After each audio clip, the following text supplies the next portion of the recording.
Realme has now forayed into making tablets, and this right here is the Realme Pad, a sub 20,000 rupees Android tablet, which can't quite take on the likes of the high-end iPad or say a Galaxy Tab, but offers a decent enough package from a company that has just entered the tablet segment. So how is the Realme Pad? Is it worth it? Should you buy one or not?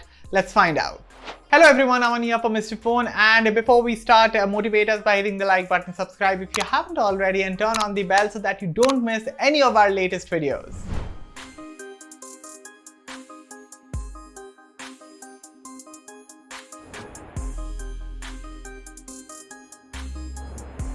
My first impression when I took the Realme Pad out of the box for the first time was how premium it felt in the hands. So the company has gone for an aluminium unibody design, and the result is this thin and light premium slate that can even put many high-end tablets to shame.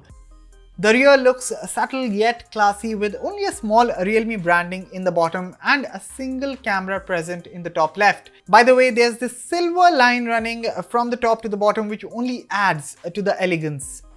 Now, the only thing that I missed here is the lack of a fingerprint reader that could have been embedded in the power button, but never mind, there's face unlock for authentication thanks to the 8 megapixel front camera positioned on the right edge. So guys, right now I'm shooting from the front camera of the Realme Pad, and this is the kind of output you can expect whenever you do video calls. Apart from this, I've also found the positioning of the front camera quite ideal, considering many people prefer holding such large devices in a landscape position, so it's quite comfortable this way.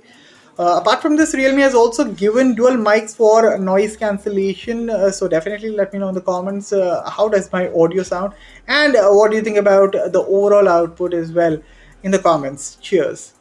As for the photo quality, well, I don't recommend you going around clicking selfies with it, but as I just mentioned, video calls, for those purposes, this camera is just fine.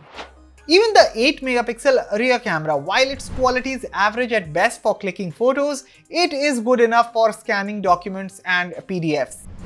Apart from this, the Realme Pad also gets quad speakers. Yes, that's right, quad speakers on a sub 20,000 rupees tablet, which is absolutely crazy. Here's a sample.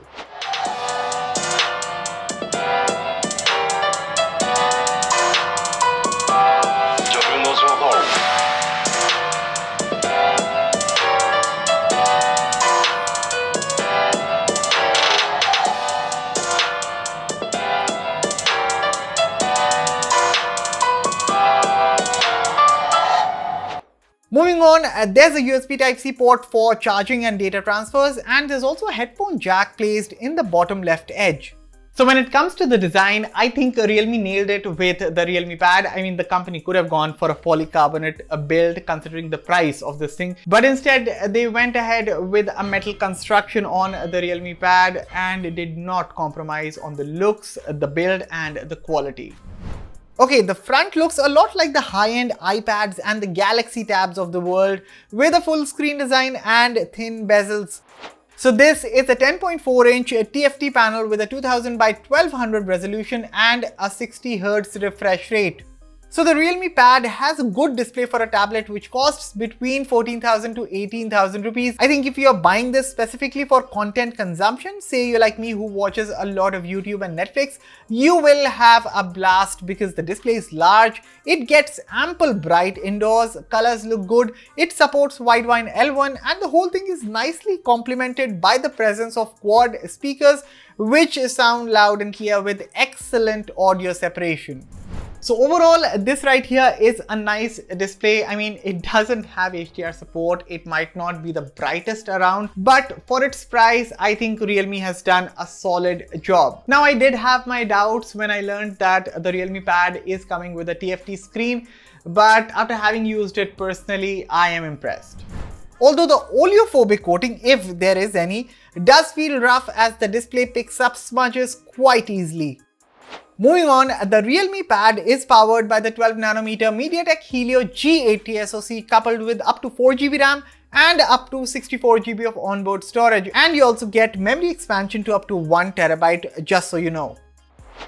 So in terms of software, you get clean stock Android 11, like literally there's not even a single app that came pre-installed apart from the ones from Google. And I really missed the Google Discover page on the home screen, and I wish Realme adds it as a part of a future update. Now here are some benchmark numbers for those who are interested. You can pause and take a look.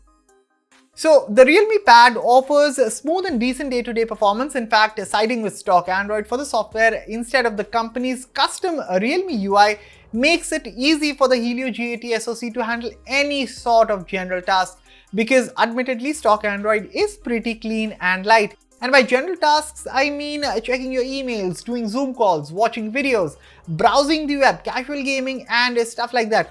All these things were handled just fine with minor stutters here and there. However, when it comes to playing graphics-intensive titles such as Call of Duty Mobile, yes, I tried that, the performance does get choppy, but that is expected, right? I mean, this is not a high-end flagship chipset, so I guess, yeah, there's that. In terms of endurance, the Realme Pad here is excellent. I've been using this tablet for 2 weeks now, and I've charged it 3 times till now, if I'm not wrong. And on a single charge, considering I use this tablet mostly at night, this tablet has been lasting me for about 3 to 4 days on a single charge with around 8 hours of screen on time. So in terms of battery life, Realme Pad does not disappoint. As for charging times, well, the supplied 18-watt charger takes about 3 hours to fully top up the tablet from 0 to 100%.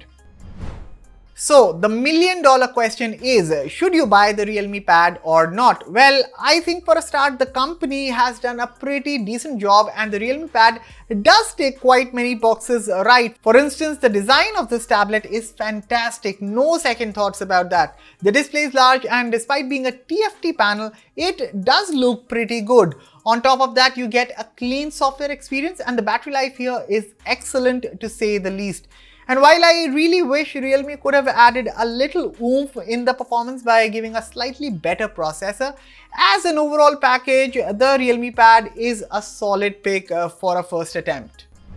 I'd recommend going for the LTE versions of the Realme Pad. I mean, if you are spending about 14,000 rupees on the Wi-Fi model, you might as well add a little more money and get the calling functionality as well. And that was my review of the brand new Realme Pad. So guys, share your thoughts and queries with me regarding this tablet in the comments below. As always, for all the latest in tech, stay tuned to Mr. Phone. I'll catch you all in the very next one. Thank you for watching.